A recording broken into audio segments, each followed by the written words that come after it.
అందరికీ నమస్కారం. కూటమి ప్రభుత్వం అధికారం చేపట్టి 10 నెలలుగా వస్తుంది. ఈ 10 నెలల కాలంలో ఏదైతే ప్రజలకు మనం హామీలను ఇచ్చామో ఇచ్చిన ప్రతి ఒక్క హామీని కూడా ఒకదాని తర్వాత ఒకటి నెరవేర్చుకుంటూ అడుగులు ముందుకు వేస్తున్నాం. ఇచ్చిన మాట ప్రకారం 1వ తారీఖు పెన్షన్లు అందజేస్తున్నాం. ఇచ్చిన మాట ప్రకారం ఉచిత ఇసుక విధానాన్ని అమలు చేశాం. ఇచ్చిన మాట ప్రకారం ఉచిత సిలిండర్లు అందజేస్తున్నాం. ఈరోజు గుంటల పడ్డ రోడ్లకు మరమ్మతులు చేస్తున్నాం. ఎక్కడైతే అమరావతి పనులు ఆగిపోయాయో అక్కడి నుంచి మళ్ళీ పనులు పునఃప్రారంభించి ఈరోజు శరవేగంగా పనులు ముందుకు వెళ్ళేలా చేస్తున్నాం. పోలవరం పనులు ఎక్కడైతే ఆగిపోయాయో మళ్ళీ అక్కడి నుంచి పనులు పునఃప్రారంభించి మళ్ళీ పోలవరాన్ని కూడా పరుగులు పెట్టిస్తున్నాం.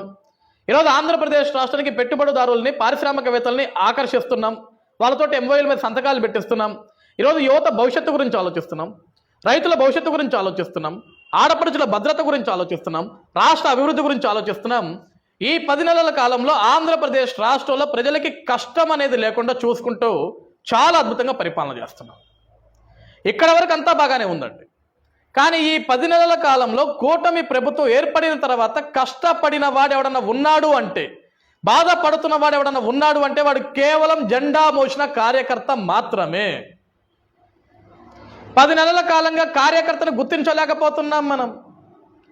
గడిచిన 5 సంవత్సరాల్లో 2019 నుంచి 2024 సమయంలో వైఎస్ జగన్మోహన్ రెడ్డి అనే ఒక సైకో పరిపాలనలో ప్రాణాల్ని పనంగా పెట్టి పోరాడిన వాడు ఎవడన్నా ఉన్నాడు అంటే వాడు కార్యకర్త మాత్రమే. కానీ ఈ 10 నెలల కాలంలో కార్యకర్త ఎవడికి గుర్తుకురాటల్లా. కష్టపడిన కార్యకర్త ఎక్కడికి పోయాడు ఎవడికి తెలియదు, కనుమరుగైపోయాడు, కనపడట్ల. గడిచిన 5 సంవత్సరాలు యుద్ధం చేసిన కార్యకర్త, ప్రాణాలు పనంగా పెట్టిన కార్యకర్త, కష్టపడి పనిచేసిన కార్యకర్త, రక్తం నేలకు ఒరిగిన, లాఠీ దెబ్బలు తినిన, అక్రమ కేసులు పడిన, అవమానాలు భరాంచి వెనకడుగు వెయ్యకుండా నాయకుడి మీద నమ్మకంతో చంద్రబాబు నాయుడు గారు మాకు అండగా ఉన్నాడు, నారా లోకేష్ గారు మాకు అండగా ఉన్నాడు ఒక ధైర్యంతో గుండె ధైర్యం చూపించి అడుగులు ముందుకు వేసి ఎత్తిన జెండాని దింపకుండా అధికారం చేపట్టించేదాకా, చంద్రబాబు నాయుడు గారిని ముఖ్యమంత్రి చేసేదాకా కంటి మీద కునుకు లేకుండా పోరాడిన వాడు ఎవడన్నా ఉన్నాడు అంటే ఆడు కార్యకర్త మాత్రమే. మరి 10 నెలలుగా కార్యకర్త ఏమైపోయాడు? ఎందుకు కార్యకర్తల్ని పిలిచి కనీసం వాళ్ళ మనోవేదనని ఎందుకు గుర్తించట్లేదు నాయకులంతా కూడా? ఏం జరుగుతుంది? మొన్న చంద్రబాబు నాయుడు గారు కూడా ఒక టెలికాన్ఫరెన్స్లో అసహనం వ్యక్తం చేశాడు. 10 నెలలుగా వస్తుంది, ఇంకా నామినేటెడ్ పదవులు భర్తీ చేయలేకపోతున్నాం, నియోజకవర్గ స్థాయిలోని ఎమ్మెల్యేలు అందరూ కూడా ఎందుకు అలసత్వం చూపిస్తున్నారు ఆ నియోజకవర్గంలో కష్టపడిన కార్యకర్తల పేర్లు ఇవ్వటానికి అని. ఇది ఎంత బాధ కలిగించే విషయం అండి.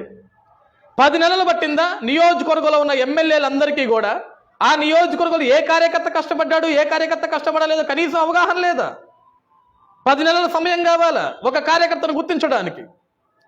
గడిచిన 5 సంవత్సరాల్లో జగన్మోహన్ రెడ్డి పరిపాలన ఎదిరించిన కార్యకర్తను గుర్తించడం ఎంతసేపు అండి? ఏళ్ల మీద లెక్క పెట్టవచ్చు. ఈరోజు అధికారం చేపట్టిన తర్వాత ఎమ్మెల్యేలందరూ గెలిచిన తర్వాత ఎమ్మెల్యేలు చుట్టూ చేరారు వైట్ కాలర్ మనుషులు, వైట్ కాలర్ నాయకులంతా. గంజి పెట్టిన ఇస్త్రీ సొక్కాలు గడిచిన 5 సంవత్సరాలు బీరువాలో దాక్కున్నాయి. బయటికి రాలా, ప్రశ్నించాలా, పోరాడాలా, ఒక్క కేసు ఉండదు ఒక్కడి మీద కూడా.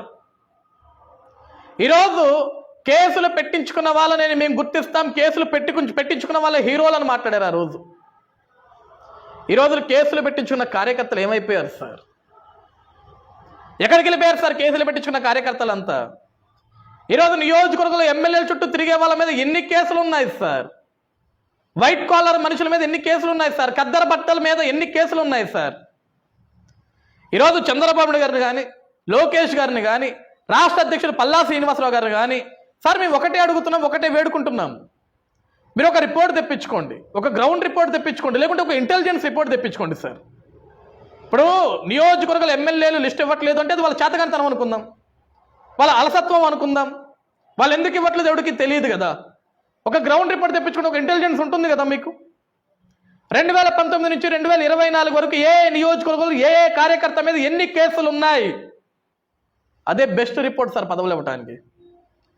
దానికి మించిన పెద్ద రిపోర్ట్ ఏం అవసరం లేదు సార్. చాలామంది సీనియర్ నాయకులు మాట్లాడతారు, సార్ మేము 40 ఏళ్ళ నుంచి కష్టపడ్డాం, 30 ఏళ్ళ నుంచి కష్టపడ్డామని. సార్ కష్టపడి ఉండొచ్చు, కానీ గడిచిన 5 సంవత్సరాలు జగన్ అనే ఒక సైకోని ఎదిరించిన వాడు కార్యకర్త సార్. ప్రాణాలని పరంగా పెట్టి పనిచేశాడు సార్ ఆ కార్యకర్త. సార్ అధికారం లేనప్పుడు ప్రాణాలు పోగొట్టుకున్నవాడు కార్యకర్తే, చివరికి అధికారం చేపట్టిన తర్వాత కూడా ఈ రోజు కూడా ప్రాణాలు పోగొట్టుకుంటున్నవాడు కార్యకర్త మాత్రమే. గంజి సొక్కా నలగదు, ఇస్త్రీ సొక్కా నలగదు. అధికారాలు ఉంటే మాత్రం వీళ్ళు బయటకు వస్తారు. అధికారం లేకపోతే ఒక్కడు నోరు తెరవడు, ఒక్కడు బయటకు వచ్చి మాట్లాడరు సార్. ఈరోజు నేను మాట్లాడుతున్నట్టు ఇది నా ఆవేదన మాత్రమే కాదు, రాష్ట్రంలో కష్టపడి జెండా మోసిన ప్రతి ఒక్క కార్యకర్త ఆవేదన సార్. ఇది చెప్పుకోలేకపోతున్నారు. ఎవరికి చెప్పుకోవాలో తెలియని బాధ ఇదంతా. ఈరోజు ప్రభుత్వం అన్ని పనులు అద్భుతంగా పనిచేస్తుంది అని సంతోషపడాలో, అధికారం చేపట్టిన తర్వాత కష్టపడ్డ కార్యకర్తని మర్చిపోతున్నారని బాధపడాలో తెలియని అయోమయంలో ఉన్నారు సార్. ఒక పక్క రాష్ట్రం అభివృద్ధి చెందుతుంది, ప్రజలు సంతోషంగా ఉన్నారు, సంక్షేమాలు అందుతున్నాయి, పరిశ్రమలు వస్తున్నాయి, పనులు జరుగుతున్నాయి, రాష్ట్రం గురించి అందరూ అద్భుతంగా మాట్లాడుకుంటున్నారని ఒక పక్క మాకు గుండెల్లో చాలా సంతోషం, గర్వం ఉంది. కానీ మేము పడిన కష్టానికి మాకు గుర్తింపు ఎప్పడవు, మాకు గుర్తింపు ఎప్పుడు ఇస్తారు అనే ఒక ఆవేదన కూడా ఉంది సార్.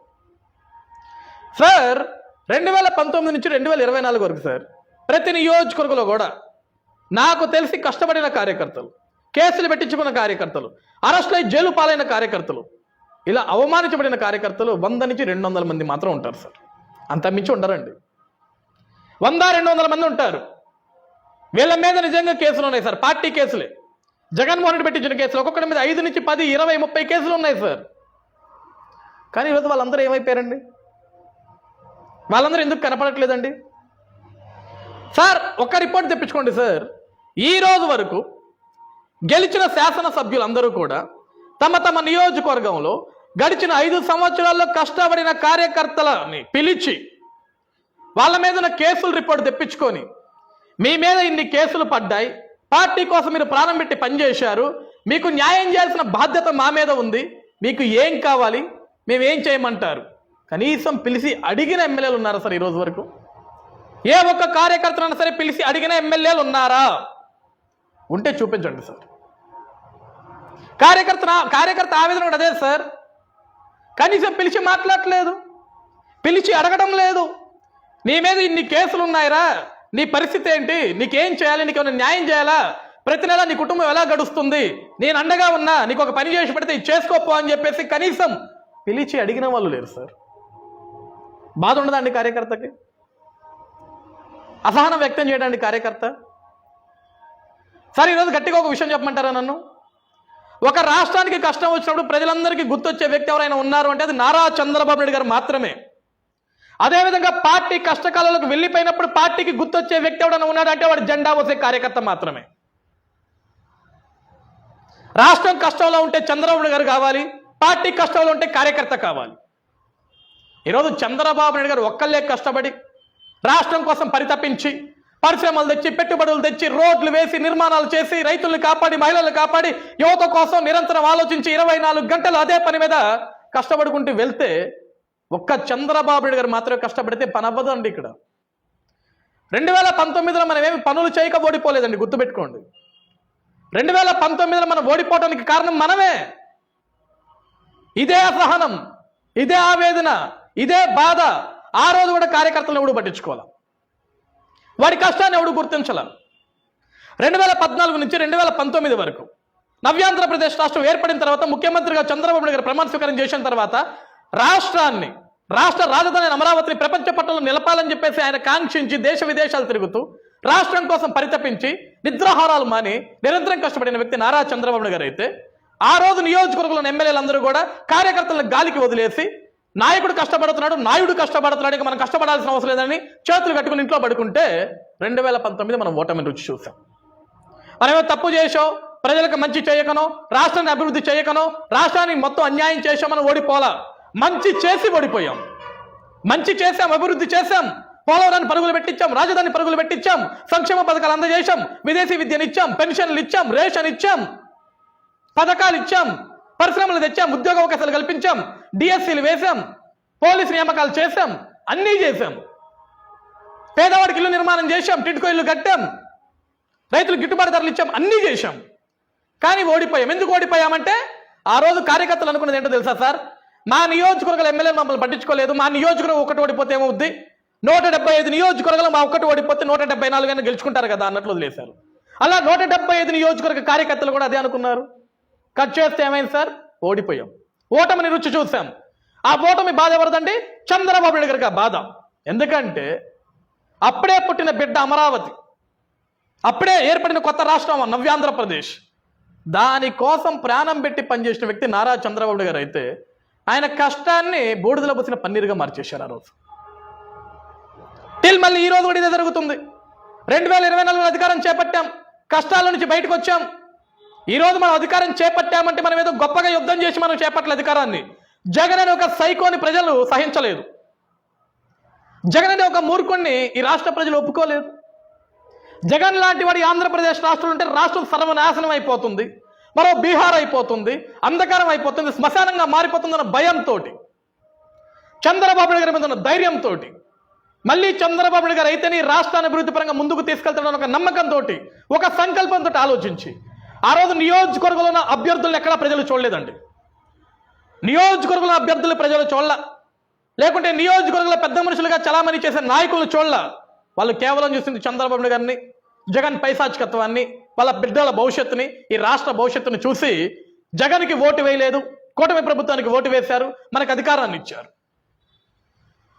ఈ రోజుకి కూడా మనం కార్యకర్తలను గుర్తించుకోకపోతే మళ్ళీ అదే తప్పు చేస్తున్నాం సార్. 2019 మళ్ళీ రిపీట్ అయితే ఇక ఆంధ్రప్రదేశ్ రాష్ట్రం దేనికి పనికిరాదు సార్.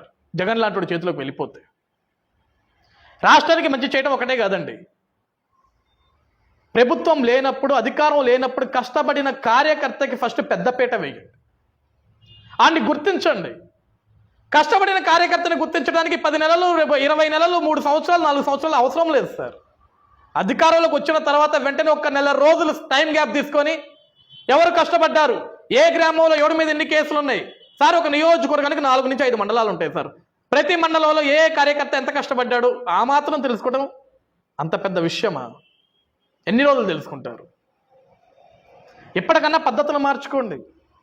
ఈరోజు కూడా రాష్ట్ర వ్యాప్తంగా కార్యకర్తలందరూ ఆవేదన చెందుతున్నారు, మనస్తాపానికి గురవుతున్నారు. చెప్పుకోలేని బాధ, వెళ్ళి ఎవరికి చెప్పుకోవాలో తెలియదు పాప వాళ్ళకి బాధ. బయటకు వస్తే పరువు పోతుందేమో అని చెప్పేసి అదొక అవమానం. ఈరోజు చాలామంది అడుగుతుంటారు, ఓ చించేసుకున్నారు, పొడి చేసుకున్నారు, గుడ్డలు చించేసుకున్నారు, పోరాడారు కదా, ఇప్పుడు ఏం పీకుతున్నారా మీరని చాలామంది అడుగుతుంటారు కార్యకర్తల్ని. సమాధానం చెప్పుకోలేని పరిస్థితి కదండి. కనీసం సొంత నియోజకవర్గాల్లో కనీసం ఒక ₹1 సంపాదించుకునే పని కూడా చేసుకోలేకపోతున్నారు సార్. పనులు కల్పించండి వాళ్ళకి, నెల నెల ఏదో ఒక వాళ్ళకు ఒక వెసులుబాటు చూపించండి, ఆర్థిక వనరులు చూపించండి. ఎందుకు కార్యకర్తలను గాలికి వదిలేస్తారు? వాళ్ళు లేకపోతే పార్టీలు లేవండి, గుర్తుపెట్టుకోండి. వాళ్ళు లేకపోతే మీకు గెలుపులు లేవు, గుర్తుపెట్టుకోండి. మీరు ఓడిపోయి ఇంట్లో కూర్చున్న రోజులు మీరు ఇళ్లలో కూర్చున్నా సరే ధైర్యంగా బయటకు వచ్చి పోరాడేవాడు కార్యకర్త. వాడిని మర్చిపోతే మాత్రం చాలా తీవ్ర పరిణామాలు ఎదుర్కోవాల్సి వస్తుంది. అది మన రాష్ట్రానికి మంచిది కాదండి. కాబట్టి దయించి కార్యకర్తల గురించి ఆలోచించండి. ఈరోజు నియోజకవర్గ ఎమ్మెల్యేలందరూ కూడా ఆలోచించండి. మేము ఈ నియోజకవర్గాల్లో కష్టపడిన కార్యకర్తలు గుర్తించిన పెద్ద విషయం ఏమీ కాదు. సో ఎవరు కష్టపడ్డారు, ఎవరు కష్టపడలేదు మీకు పెద్ద ఈజీగా అర్థమైపోతుంది. కాబట్టి కాస్త ఆ లిస్ట్ ఏదో త్వరగా రెడీ చేసి అధిష్టానానికి పంపిస్తే కార్యకర్తలకు న్యాయం చేసిన వాళ్ళు అవుతారు.